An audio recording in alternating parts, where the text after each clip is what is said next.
durante la mal llamada tregua hubo muchas personas relevantes en España y hubo políticos que llegaron a reclamar y llegaron a hablar en contra de las detenciones de terroristas que hacía la policía durante ese periodo. Y llegaron a decir, si es una tregua, ¡qué trampa! Porque el hecho de haber matado y dejar de matar no anula los delitos que se han cometido, y la policía, por supuesto, el Estado de Derecho sigue en funcionamiento y la policía tiene que mantener su acción y seguir deteniendo terroristas. ¿Qué trampa tan tremenda esa de la palabra tregua? ¿Cuál era la palabra? Alto el fuego. Alto el fuego. Estaba disparando una parte, la otra no disparaba, la otra solo moría, y decidió un alto el fuego para negociar. Pero la palabra tregua era tramposa, porque invitaba a pensar subliminalmente, y todos lo hacíamos, en un acuerdo, en una cesación de las hostilidades por mutua conversación y por mutuo pacto, por un pacto, que obviamente un pacto es mutuo. Pues esa manipulación del lenguaje nos ha perseguido durante mucho tiempo, y de hecho es un hecho, los datos están ahí. Durante la mal llamada tregua se produjeron menos detenciones de terroristas que en los momentos en que no había tregua. Las palabras tienen un poder y debemos saber defendernos de esas palabras. Las palabras manipuladas, las palabras perversas, las palabras que nos engañan. Solo podemos pensar con palabras, solo podemos razonar con palabras. Según con qué palabras pensemos, así serán nuestros argumentos. Según con qué palabras nos pongan en el cerebro las clases cultas, las clases poderosas, los políticos, los periodistas, así será nuestro pensamiento. Y termino ya con la petición de que todos seamos conscientes de que la palabra es una de las más maravillosas herramientas que tiene el ser humano. La palabra nos transmite cultura, la palabra es exactamente lo que pensamos, la palabra se adapta al pensamiento como el agua se adapta a la vasija, según el contorno que tenga nuestro léxico, el contorno de nuestro diccionario propio, así será el contorno de nuestra capacidad de pensar y razonar. Las palabras son un instrumento que merecería el premio Nobel para quien las haya inventado, porque no se ha inventado mejor herramienta para el ser humano que la palabra. Pero las palabras, como las escopetas, las puede cargar también el diablo. Muchas gracias.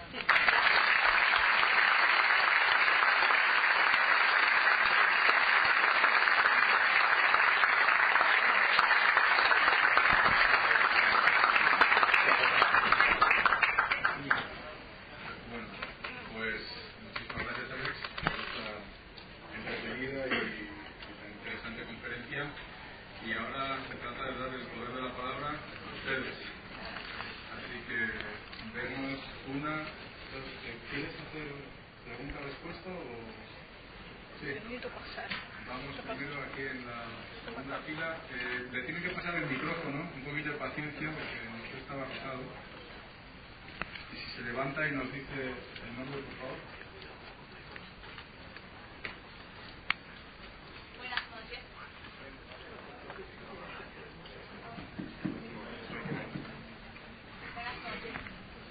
Mi nombre es Cristina Viloria, soy estudiante de Comunicación Social de la Universidad Tecnológica de Santiago. Y mi pregunta es, ¿cree usted que el idioma español está siendo afectado por los extranjerismos? ¿De alguna manera se beneficia o se perjudica el idioma? Sí a las dos cosas.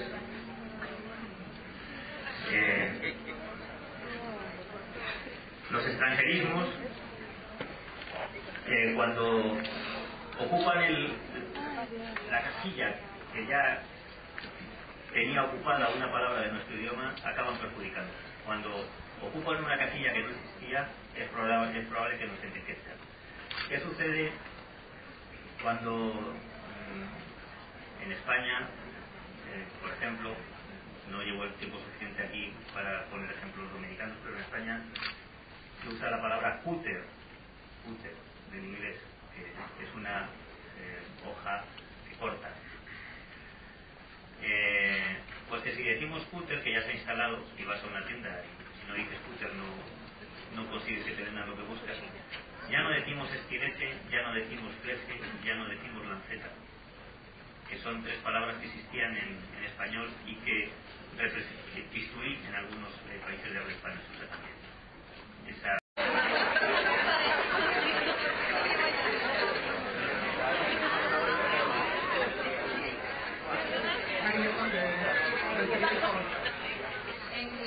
Usted hablaba ahorita de que no debemos preocuparnos por el futuro de la palabra, sino por el hoy. Actualmente, con el avance de la tecnología, nosotros tenemos una situación con las redes sociales y la mensajería instantánea. Hay un cambio del lenguaje, han cortado las palabras y de hecho hay una especie de sublenguaje que se utiliza en todas las redes sociales, ya Facebook, Twitter, en todos. Entonces se cortan las palabras, se le cambian el significado, palabras que existen, se le pone otro, e inclusive se llega a escribir las palabras mal adrede. ¿Qué impacto va a tener eso en el futuro del idioma español? Cuando se inventó la taquigrafía, había quien decía que eso sería el futuro de la escritura. Y no les faltaban razones, porque la taquigrafía era muy eficaz. Y se escribía más deprisa y eso se podía descodificar, como pasa con los mensajes que acaba de decir.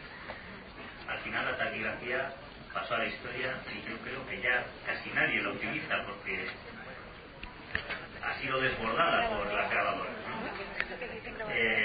A veces creemos que lo que está sucediendo en un momento determinado va a ser para siempre y luego la historia de la lengua acaba demostrando que el idioma se defiende solo de todas las agresiones. Yo creo que eso también será un fenómeno pasajero. ¿Por qué? Porque soy optimista, no tengo más motivos. Y porque he leído sobre la historia de la lengua y el idioma, el genio del idioma siempre ha salido triunfador. Ante todo, grandísimo el genio del idioma. Si hay alguna pregunta sobre el genio del idioma,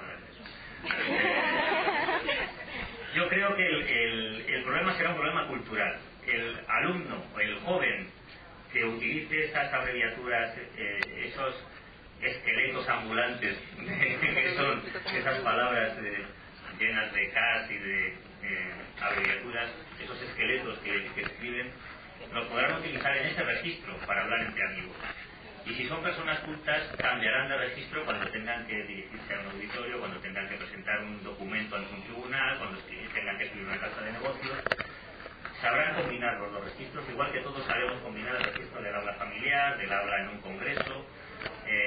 Será finalmente un problema de cultura. Si conseguimos que nuestros jóvenes sean cultos, no será un problema.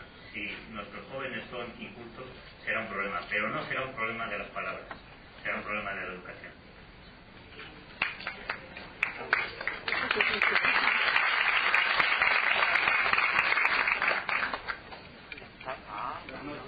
Alejandro Redondo, en toda su exposición se refirió a escritos que se han producido en los periódicos, tanto aquí en España, en Ecuador.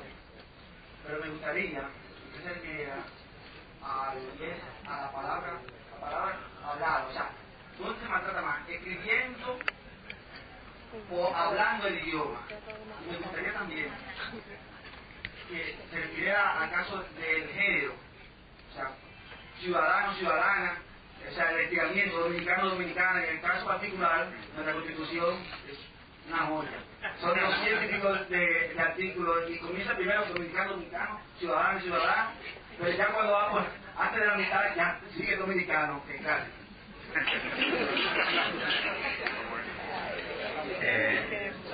Yo creo que se trata peor el idioma cuando se habla que cuando se escribe, porque la escritura es un acto de reflexión, ¿no? Mientras que cuando hablamos, yo seguramente he cometido errores en mi disertación porque he improvisado la mayor parte de tu contenido, ¿no? Claro, es normal que cometamos errores cuando improvisamos. O sea que se trata peor el idioma cuando se habla que cuando se escribe. El problema es que mucha gente quiere escribir como se habla, y eso a mí me parece que es un error. Sobre todo cuando se dirigen hacia alumnos o hacia públicos o siempre me ha parecido muy mal